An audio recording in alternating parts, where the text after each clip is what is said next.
నీకు ఇంకా ఇక్కడ గేమ్ అర్థం కావట్లా. నువ్వు ఒకడివే ఎర్రిబాగులో బ్రతుకుతున్నావు. ఎందుకు చెప్పనా? మద్యపానం ఆరోగ్యానికి హానికరం అని చెప్తారు. కానీ దాన్ని పూర్తిగా బ్యాన్ చేసేసి అసలు దొరకకుండా చేసేస్తే నిజంగానే ఎవరికి హానికరంగా ఉండదు కదా, బాగుంటుంది కదా. కానీ చేయరు. పొగ తాగడం ఆరోగ్యానికి హానికరం అంటారు. మొత్తం సిగరెట్ అనేది కనిపించకుండా తీసేస్తే గొడవ ఉండదు కదా, అసలు కంపెనీలు మూవింగ్ అయిపోద్ది కదా. కానీ చేయరు. అమ్మాయి ఆరోగ్యానికి హానికరం అంటారు. కానీ ఇక్కడ ఎవ్వడో ప్రేమించడం మాండు. ఈ రోజుల్లో అమ్మాయిలందరూ అలాగే ఉన్నారురా, ఈ అమ్మాయి ఏది చూసినా అలాగే ఉన్నారు. ఈ రోజుల్లో అబ్బాయిలందరూ వాడుకుని దొబ్బేసేవాళ్ళు తప్ప ఒక్కడు కూడా నిజాయితీగా పెళ్లి చేసుకునేవాళ్ళు లేడు అంటారు. కానీ ఈడు ప్రేమించడం మాండు, ఇది ప్రేమించడం మాండు. ఇన్ని క్లియర్గా కనిపిస్తున్నాయి కదా నీకు. నీ ఫ్రెండ్ మోసపోయాడు ప్రేమించి, ఇంకో ఫ్రెండ్ కూడా మోసపోయాడు అప్పిచ్చి, ఇంట్లో వాళ్ళు రోడ్డున పడిపోయారు చుట్టాల వల్ల. చదువుకోక ఆడెవడో ఇప్పుడు 10,000 రూపాయలు పని చేయాల్సి వస్తుంది. ఈ బతుకు చిత్రాలన్నీ మన ఎదురుకుండానే ఉంటాయి. కానీ స్టిల్ మనం చూసి దగ్గర నుంచి ఎక్స్పీరియన్స్ చేసిన ప్రతి దాంట్లోని పరిగెత్తుకుని వెళ్ళి పడి మళ్ళీ మనం కూడా అదే లూప్లో తిరుగుతూ ఉంటాం. ఇది ఎందుకు జరుగుతూ ఉంటుంది చెప్పనా? సొసైటీ, రూల్స్ అండ్ రెగ్యులేషన్స్, పద్ధతి, కథ, కమమిషు, ఇట్లన్నిటి వల్ల జరుగుతూ ఉంటుంది. నీ చుట్టూ ఉండే రూల్స్ని నువ్వు బ్రేక్ చేయకపోతే, నువ్వు కొంచెం డిఫరెంట్గా ఆలోచించకపోతే, నాకు తెలిసి రాబోయే రోజుల్లో చాలా ఇబ్బందులు ఉంటాయి.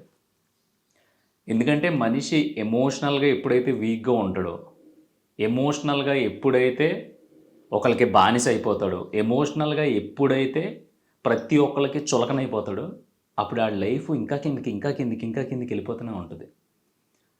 మరి ఇంత పెద్ద వ్యవస్థలు, ఇంత పెద్ద గవర్నమెంట్లు ఇవన్నీ పలానాది తప్పు, అసలు దీన్ని పీకి పక్కన పాడేస్తే ప్రజలందరూ సంతోషంగా ఉంటారని తెలిసినా సరే వాళ్ళే ఇండైరెక్ట్ గేమ్ ఆడుతున్నారు. ఎందుకంటే నువ్వు తాగకపోతే గవర్నమెంట్కి రెవెన్యూ ఉండదు, నువ్వు సిగరెట్ కాల్చకపోతే గవర్నమెంట్కి రెవెన్యూ ఉండదు, ప్రేమించకపోతే మనకి బతుకు ఉండదు. ఇవన్నీ కూడా ఇంటర్లింక్డ్. దాన్ని ఎవడో మార్చలేడు. మరి వాళ్ళు ఇండైరెక్ట్గా అంత గేమ్ ఆడుతూ ఉంటే, ఇన్ని నగ్న సత్యాలు నీ కళ్ళ ముందు మెదులుతూ ఉంటే, నువ్వు ఇంకా దాన్ని ఏమంటారు, నేను ఒక్కడనే ప్రపంచంలో సత్యహరిశ్చంద్రుడిని, నేను ఒక్కడనే అమర ప్రేమికుడిని అనే రేంజ్లో ప్రేమించిన దానికోసం ప్రాణాలు ఇచ్చేయడం. అసలు పలానా వాడు కష్టాల్లో ఉన్నాడు అనగానే మనం ఒంటి మీద గొడ్డు ఉందో లేదో చూసుకోకుండా పరిగెత్తుకుని వెళ్ళిపోవడం. ఇలాంటివి చాలా ఉన్నాయి నీ లైఫ్లో. అవన్నీ మార్చుకో. లిటరల్గా చెప్తున్నాను. చాలామంది ఇక్కడ ఇదంతా చెప్పడానికి రీజన్ ఏంటంటే, చాలామంది వాళ్ళ సొంత పని, వాడు పైకి వస్తాడు అనుకునే పని కంటే ఎవడైనా చిన్న ఫోన్ కాల్ చేసి పలానాది ఉందరా చేసి పెట్టాలరా అంటే, ఈడి పని మీద ఈడికి 20% మాత్రమే శ్రద్ధ ఉంటుంది. అవతలోడు ఎవడో పురమాయించిన పని మీద 120, 130, 150 దాకా ఎక్కేద్ది మీటరు. శ్రద్ధ అనే మీటరు. అమ్మాయి కాదు, శ్రద్ధ. ఇరగదీసేసి ఆ పని కంప్లీట్ చేసేసి, మా ఓడి కోసం చేయకపోతే నేను చేయకపోతే ఎవడు చేస్తాడురా అని మళ్ళీ మనసులో నీకు నువ్వు దానవీర సూరకర్ణ టైప్లో నీకు నువ్వు పొగడేసుకుని నిన్ను పాపం ఎదవా మనం కాకపోతే ఎవరు చేస్తారో అని ఆ పని కంప్లీట్ చేస్తావు. బాగానే ఉంది, ఓకే, చెయ్యొద్దు అనలేదు. చేసిన తర్వాత అయినా మన బతుకు గురించి ఏమన్నా ఆలోచించావా?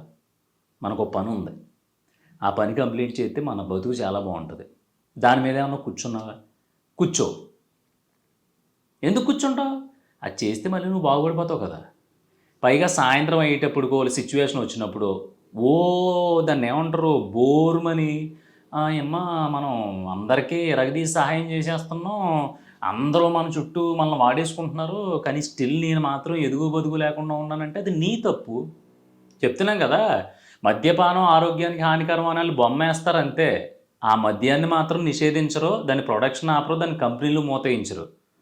పొగ తాగడం ఆరోగ్యానికి హానికరం, ఊపిరితిత్తులు దొబ్బుతాయని చెప్తారు, కానీ వాళ్ళు మాత్రం సిగరెట్ల తయారీని ఆపరు. అలాగే ఇక్కడ నువ్వు దొరికితే వాడుకు దొబ్బుతారు, నువ్వు దొరికితే నిన్ను నాశనం చేస్తారు, నువ్వు దొరికితే నిన్ను ఆడుకుంటారు లిటరల్గా. కానీ ఇక్కడ ఎవడో కూడా నువ్వు పైకి రావాలని కానీ, నిన్ను పైకి తీసుకురావాలి కానీ, నువ్వు పైకి వస్తే చూసి ఆనందిద్దామని కానీ ఎవ్వడో అనుకోడు.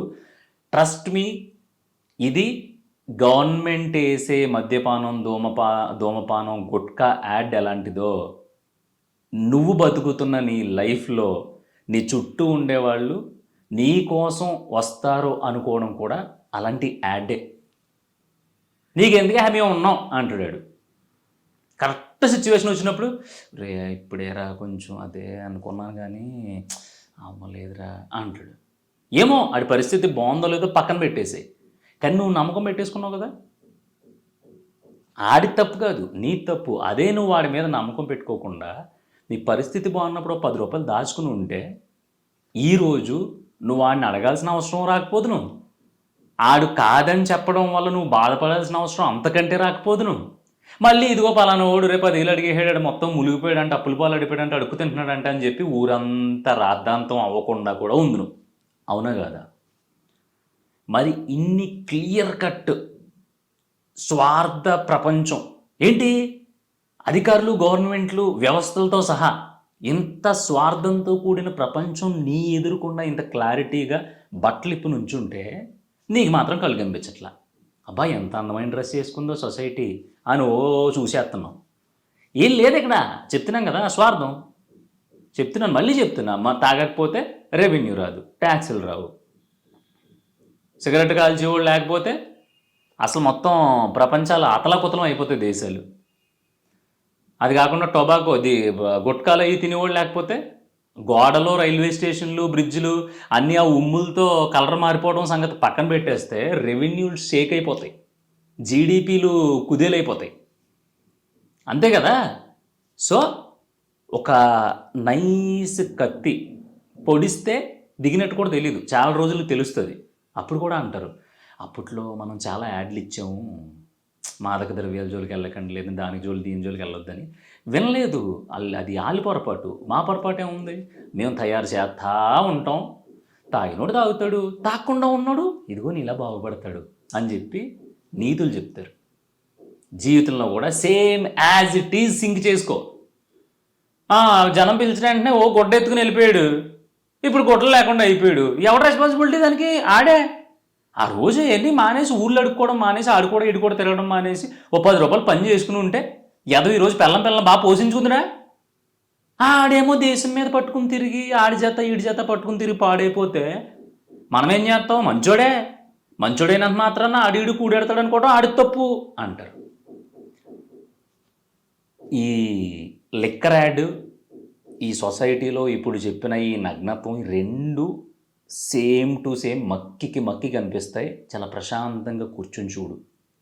నేను ఎందుకు చెప్తున్నానంటే, మొన్న ఒక అతను మొత్తం ఒక 10 లక్షలు 11 లక్షలు ఒకళ్ళని బాగా నమ్మేసి మధ్యవర్తి కింద ఉండడం వల్ల ఇతను కట్టాల్సి వచ్చిందంట. అది కాదు మరి 10 లక్షలు 11 లక్షలు ఓకే మధ్యవర్తి కింద ఉన్నాం, నేను ఎవరో నాకు సంబంధం లేదు, ఉండమన్నాను కాబట్టి ఉన్నాను, నా దగ్గర ఏమున్నాయని చేతులు ఎత్తేచ్చు కదా అన్నాను. నేను ఎగ్జాక్ట్లీ ఇలాగే చెప్పాను. మనోడు ఏమన్నాడు తెలుసా, డబ్బు పోతే సంపాదించుకోగలం కానీ మాట పోతే సంపాదించుకోలేం. ఆడి ఎదవయ్యాడు కదా అని నేను ఎదవ అవ్వలేను, అందుకే నేను దాచుకున్న డబ్బులన్నీ అక్కడ ఇచ్చేసి నేను ఎదవను కాదు అని ప్రూవ్ చేసుకున్నాను అన్నాడు. నాకు బుర్రపాడైపోయింది, అక్కడి నుంచి వెళ్ళిపోయా. తర్వాత ఫోన్ చేశా, పచ్చి బూత్లో ఒకటే తిట్టలేదు, మిగతా అన్నీ తిట్టేశాను. ఎందుకంటే ఇప్పుడు ఇప్పుడు సమ్మర్ అయిన తర్వాత ఇప్పుడు ఏదైతే వాళ్ళ పిల్లల్ని స్కూల్లో జాయిన్ చేసి చదివిస్తున్నాడో, ఇప్పుడు అతను ఆ స్కూల్ మాన్పించేసి ఒక చిన్న స్కూల్లో చదివించడానికి రెడీ అవుతున్నాడు. ఇప్పుడు ఏదైతే ఇంట్లో ఉంటున్నాడో ఆ ఇల్లు కాకుండా ఇంకొంచెం చిన్న ఇంట్లోకి వెళ్ళడానికి సిద్ధం అవుతున్నాడు. వాళ్ళ పెళ్ళం మెల్లం ఉన్నాయి, ఏళ్ళకు ఉన్నాయి, కాళ్ళకు ఉన్నాయి, అన్నీ తీసి బ్యాంకులో పెట్టడానికి రెడీగా ఉన్నాడు. అంటే నువ్వు ఒక చిన్న మాట ఇచ్చావు. ఎందుకు ఇచ్చావు? అవతలుడు కరెక్ట్గా ఉంటాడు అని ఇచ్చావు.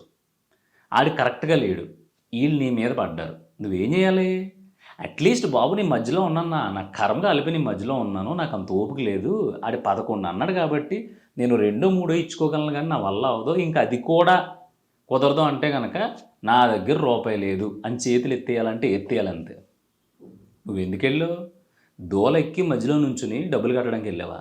ఆ ఎదో మంచోడు కష్టాల్లో ఉన్నాడు, లేదంటే బాగుపడతాను అంటున్నాడు, ఒక 10 రూపాయలు మధ్యవర్తిగా ఉంటే రేపు పొద్దునాడు బాగుపడితే అంతకంటే ఏం కావాలని ఒక ఫ్రెండ్షిప్తోనో బంధుత్వంతోనో వెళ్ళు. చివరికే ఆడు పోగొట్టుకున్నాడా, తగలేసాడా, లేదంటే విధి వంకర తిరిగిందా, నిదానంగా నుంచున్నాడు వంక చాటుగా చూసిందాడు, పోయాడు. పోవడం అంటే నష్టపోయాడు. సో దానికి నువ్వు రెస్పాన్సిబుల్ ఎలా అవుతావు?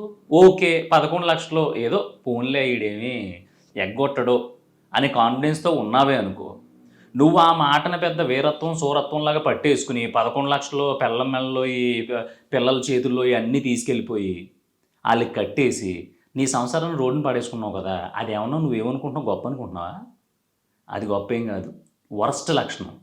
నువ్వేం దొబ్బేలేదు, 11,00,000 ఇవ్వాలి, 2,00,000 3,00,000 ఇస్తా, మిగతాదే అన్ని ముక్కుపిండి వసూలు చేసుకుంటారా, లేదంటే ఓ కిడ్నీ అమ్మి దొబ్బుతారా, అది అమ్మి దొబ్బండి, నాకు సంబంధం లేదని చెప్పి నీ చేతగాంతనం నువ్వు ఎక్కువ నమ్మకం పెట్టుకోవడం వల్ల 2,00,000 3,00,000తో ఆ తప్పును తుడిచేసుకోవాలి తప్ప, నువ్వేదో పెద్ద దాన్ని ఏమంటారు పెదరాయుడు సినిమాలలోకి వెళ్ళిపోయి వెనకాలి అన్నీ అమ్మేసి నీ పేరు నిలబెట్టుకోవడం కోసం రేపు అలా ఉన్నాడు అంటారా మధ్యవర్తి కింద ఉన్నాడు, ఈ అమ్మ మాట కోసం 11,00,000 ఇసిరి కొట్టేసాడంట మొహాన్న అని చెప్పి ఊరంతా ఏదో నీ గురించి చెప్పుకోవాలని చెప్పి నీ పౌరుషం నీ ఇది ఇవన్నీ చూపించుకోవడం కోసం ఆ 11,00,000 నువ్వు కట్టేసి చూసావా?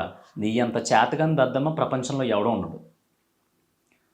జస్ట్ 11,00,000కే పిల్లల స్కూళ్ళు మారిపోయినాయి, నువ్వు ఉండే ఇల్లు మారిపోయింది, ఇంట్లో వాళ్ళందరూ బోసి మెడలతో తిరుగుతున్నారు. ఇప్పుడు ఏంటి నువ్వు చేసిన ఘనకార్యం? ఏమీ లేదు.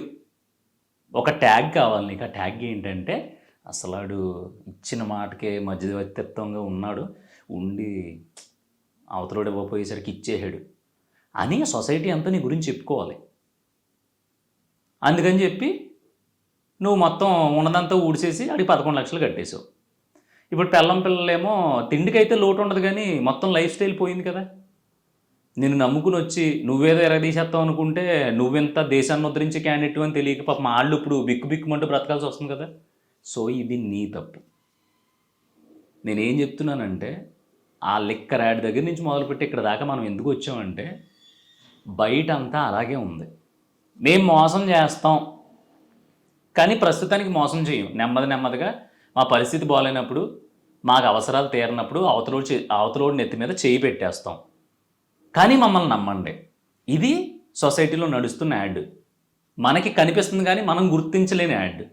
అక్కడేంటి, మద్యపానం ధూమపానం ఆరోగ్యానికి హానికరం, దయచేసి వీటికి దూరంగా ఉండండి. ఇది వ్యవస్థల యాడ్.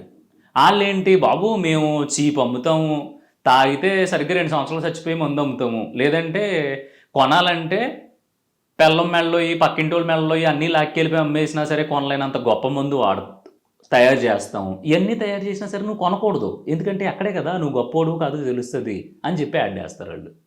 మనం ఆగుతామా? తాగి ఓడి తాగుతూ ఉంటాడు, పోయి ఓడి పోతూ ఉంటాడు, తూలి ఓడి తోలుతూ ఉంటాడు. అదంతా కాకుండా ఇది ఎందుకురా బాబు మనకు అనుకుని దూరంగా బతికిోడి బతుకుతూ ఉంటాడు. అదంతా ఆడి చాయిస్. సో ఇక్కడ కూడా నమ్మకుండా ఎప్పుడూ ఒక కంట అనుమానంతో బ్రతకగలిగితే ఈ రోజుల్లో బ్రతుకుతావు.